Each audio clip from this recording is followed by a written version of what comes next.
This is Dr. David Schein, and welcome to Business Law 101. Most of you are familiar with the fact that we've got different systems of ethical analysis. I happen to be a big supporter of Kant. They call it, in this particular chapter, they call it Kantianism. I don't agree with that term. I would just say I agree with Kant's theories. Basically, they're based on the concept there is right in the world. There are certain things that are right and wrong, and I kind of subscribe to that. And then there's another system that's called teleological or consequential that says it's, and the leading subject under that is utilitarianism.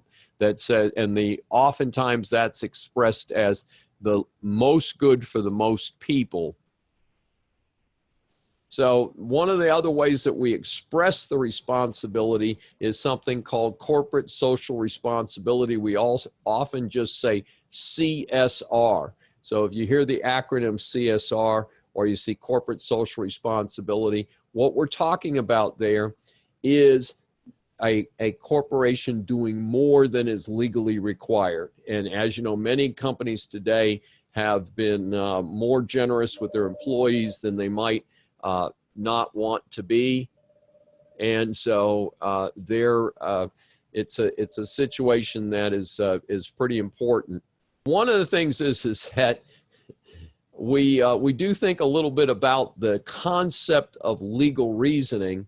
Deductive reasoning, the best way to approach that is Sherlock Holmes. Remember the fictional character by Arthur Conan Doyle, and his mastery was to deduce from the evidence who had committed the crime. That was deductive reasoning. Analogical reasoning is more common to what we do as business people, is to say, I've got a situation that looks like this situation.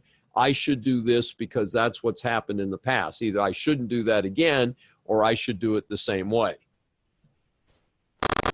So one of the suggested approaches, if you're looking at how something might come out, is, and this again is more law school related than it is to business applications, but this is what we're taught in law school.